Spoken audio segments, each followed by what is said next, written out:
सुल्तान जलालुद्दीन की अनुमति के बिना उसके भतीजे अलाउद्दीन खिलजी ने देवगिरी के राजा रामचंद्र देव पर आक्रमण किया और भारी मात्रा में धन लूटा।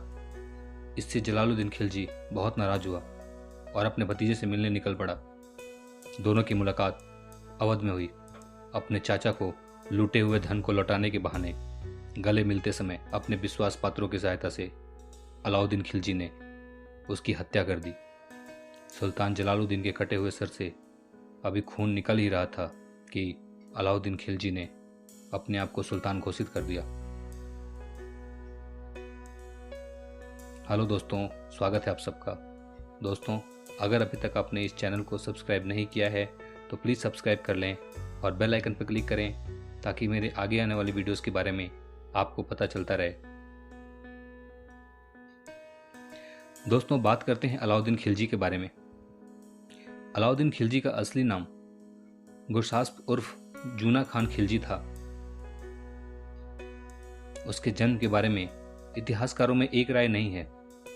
इतिहासकार हाजी उद दबीर के अनुसार अलाउद्दीन का जन्म कलात जामुल प्रांत अफगानिस्तान में हुआ था।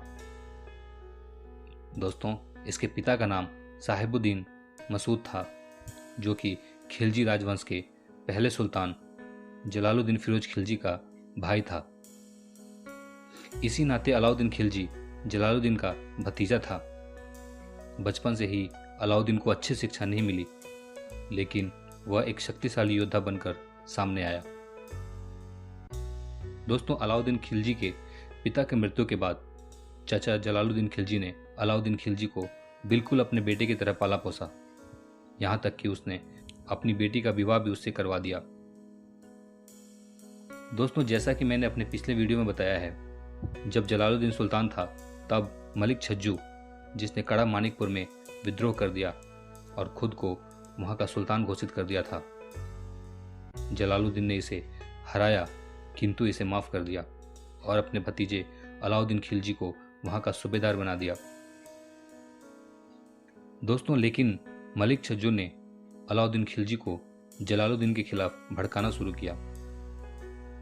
लेकिन जलालुद्दीन खिलजी को हटाना इतना आसान नहीं था, क्योंकि जलालुद्दीन के पास एक बहुत ही विशाल सेना थी।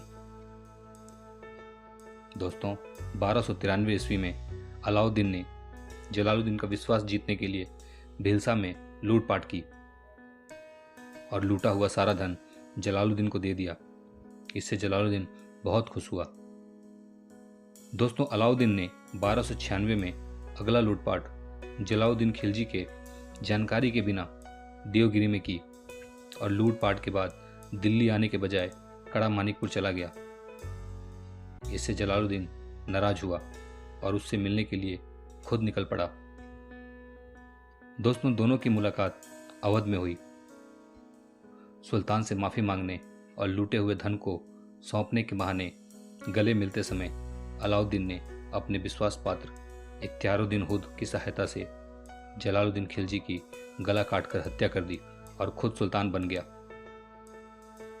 दोस्तों, अलाउद्दीन खिलजी के राज्याभिषेक पर बर्नी ने लिखा है कि सुल्तान फिरोज खिलजी के कटे हुए सर से खून अभी भी टपक ही रहा था कि शाही चंदोबा अलाउद्दीन खिलजी के सर पर रख दिया गया और उसे सुल्तान घोषित कर दिया गया। दोस्तों, दिल्ली में स्थित बलवन के लाल महल में अलाउद्दीन ने अपना राज्याभिषेक 22 अक्टूबर 1296 ईस्वी को करवाया।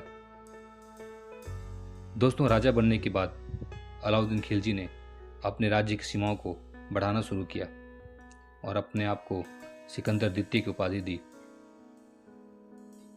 दोस्तों, सुल्तान बनने के थोड़े समय तक उसे कई मुश्किलों का सामना करना पड़ा, लेकिन उसने अपनी शक्ति और कूटनीति का इस्तेमाल कर अपने सभी विद्रोहियों का मुकाबला किया। दोस्तों, करीब 1296 ईस्वी से 1308 ईस्वी के बीच मंगोलों ने दिल्ली पर कई बार आक्रमण किए, लेकिन अलाउद्दीन खिलजी ने उनका बहादुरी से सामना किया।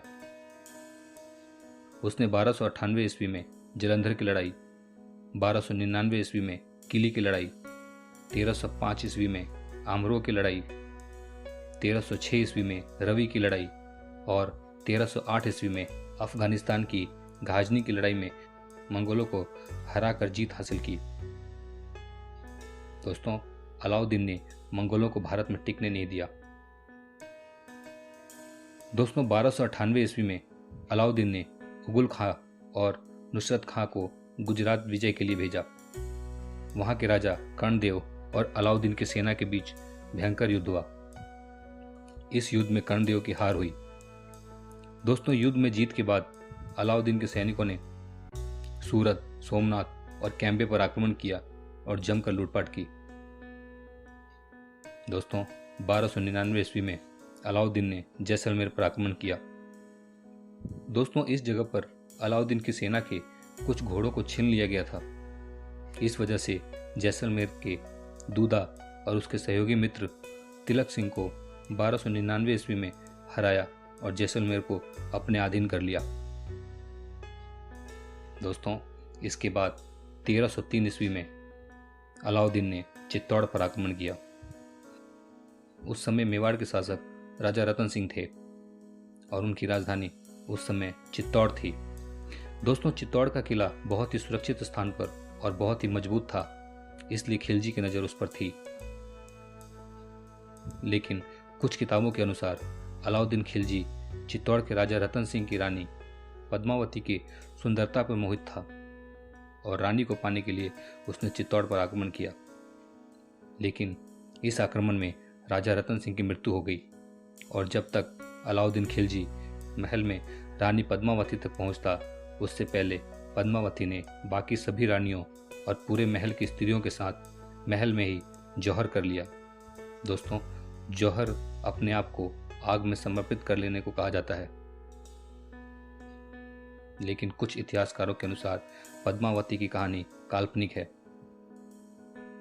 और कहा तो ये भी जाता है कि मेवाड़ के विजय के बाद खिलजी ने 30,000 राजपूतों का कत्ल करवा दिया था और चित्तौड़ का नाम खिलज खां के नाम से खिजराबाद रख दिया। दोस्तों, 1303 ईस्वी में अलाउद्दीन ने दक्षिण के तेलंगाना पर आक्रमण किया। यह आक्रमण अलाउद्दीन खिलजी के विश्वास पात्र मलिक काफूर के नेतृत्व में किया गया। दोस्तों, तेलंगाना के शासक रुद्रदेव द्वितीय ने अपनी सोने की मूर्ति बनाकर उस पर जंजीर लपेटते हुए अपने आप को आत्मसमर्पण करते हुए वह मूर्ति मलिक काफूर के पास भेजा। इसके अलावा रुद्रदेव ने संसार के प्रसिद्ध कोहिनूर हीरा भी मलिक काफूर को भेंट में दे दिया। दोस्तों, 1305 ईस्वी में अलाउद्दीन ने मालवा पर आक्रमण किया। दोनों के बीच खूब संघर्ष हुआ और अंत में मालवा के राजा महल्क देव की हार हुई और नवंबर 1305 ईस्वी में मालवा के साथ ही धारा नगरी, चंदेरी, उज्जैन को दिल्ली की सल्तनत में शामिल कर लिया गया। दोस्तों, 1311 ईस्वी में कमालुद्दीन गुर्ग के नेतृत्व में अलाउद्दीन खिलजी की सेना ने जालौर पर आक्रमण किया और वहां के राजा कामदेव को हराकर उनकी हत्या कर दी गई। जालौर पर विजय के साथ ही अलाउद्दीन खिलजी की राजस्थान पर अधिकार हो गया। दोस्तों, भारत में कश्मीर, असम और नेपाल को छोड़कर भारत के अधिकतर हिस्से पे अलाउद्दीन खिलजी का अधिकार हो गया था। दोस्तों, अलाउद्दीन खिलजी को हिंदुओं के लिए भी काफ़ी निर्दयी कहा गया है। अलाउद्दीन ने ऐसे बहुत से काम किए जिससे हिंदुओं को गरीबी और दर्द का शिकार बनना पड़ा। अलाउद्दीन के अनुसार हिंदू या तो इस्लाम स्वीकार कर लें या फिर उन्हें मार दिया जाए या उन्हें दास बनाकर उनकी संपत्ति छीन ली जाए। जियाउद्दीन बर्नी के अनुसार अलाउद्दीन गर्व से कहता था, मेरा आदेश पाते ही हिंदू ऐसे भाग जाते हैं जैसे चूहे अपने बिल में। दोस्तों, अलाउद्दीन ने हिंदुओं को गरीबी और दर्द के चरम पर पहुंचा दिया था।